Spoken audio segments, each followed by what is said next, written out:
Mais pour l'heure, direction le stade de la Paix à Bouaké où nous retrouvons notre envoyé spécial Faisal Salah. Bonsoir Faisal.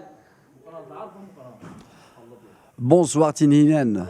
Alors ce soir, 2 matchs décisifs, Angola, Burkina Faso. Comment s'annonce déjà cette rencontre, mais aussi la rencontre évidemment de l'Algérie contre la Mauritanie? La 3e journée est décisive pour cette Coupe d'Afrique des Nations parce que peu d'équipes se sont qualifiées lors des 2 premières journées. On a vu ce qui s'est passé dans le groupe A, la Côte d'Ivoire qui se trouve 3e après 3 journées. L'Égypte qui s'est qualifiée, on va dire, c'était un peu miraculeux pour l'Égypte parce que le Ghana, il était qualifié et au bout d'une seconde, tout a changé dans le match de Mozambique. Et aujourd'hui, on a 4 matchs au programme, 2 pour le groupe C et 2 pour le groupe D. Quand on parle du groupe C, il y a le match qui se joue ici à Bouaké, le Cameroun face à Bouaké. Et de l'autre côté, on a la Guinée qui joue le champion en titre, le Sénégal. Pour parler de ces matchs-là, j'invite notre confrère Karim Baldé, journaliste de New World. Alors aujourd'hui, on va parler un petit peu de ce qui se passe sur le groupe C. Là, on a le Cameroun qui joue en ce moment face à la Gambie. La victoire lui rend juste la possibilité d'être qualifié directement, soit le premier, soit le deuxième. Bon, le premier, c'est impossible parce que le Sénégal est déjà leader. La situation du Cameroun est compliquée parce que l'autre match, il se joue à Yamoussoukro et la Guinée, un match nul lui donne une qualification avec 5 points.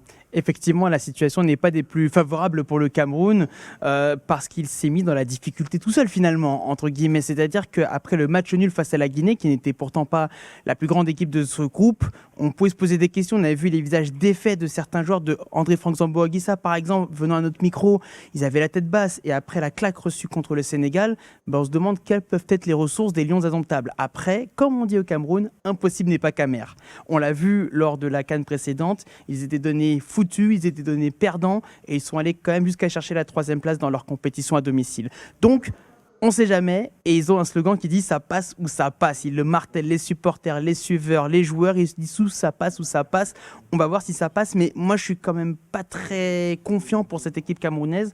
Peut-être que ça passera contre la Gambie, mais j'ai peur pour la suite parce qu'il a quand même beaucoup de faiblesses au niveau de l'effectif. Et puis le fameux cas André Onana, ça a été un feuilleton trop long avec un passe droit quand même pour le gardien de Manchester United pour qu'il vienne très tardivement ici en Côte d'Ivoire. Et ça, je pense que c'est dommageable pour la suite. Karim, le trio arbitral de cette rencontre entre la Gambie et le Cameroun, il sera algérien et dirigé par un grand Mustapha Rebel qui a fait le match Nigeria aussi Côte d'Ivoire. Effectivement, un arbitre d'expérience qui a également arbitré à la fois dans les compétitions continentales mais aussi en Coupe du Monde de la FIFA. Et il est toujours très calme. Moi, j'aime bien cet arbitre. C'est l'un de mes arbitres préférés parce que justement, il arrive à maîtriser les débats. Et le match Côte d'Ivoire-Nigeria, moi, je l'ai commenté à la radio. Et c'est vrai que il a cette maîtrise du jeu, cette science du jeu, et en même temps, voilà, il est toujours très calme. Ça change de certains arbitres qu'on peut voir en Afrique ou ailleurs d'ailleurs, qui sont plutôt, on va dire, plutôt gesticulateurs. Voilà. Donc là, c'est bien d'avoir quelqu'un de très calme comme ça qui maîtrise les débats.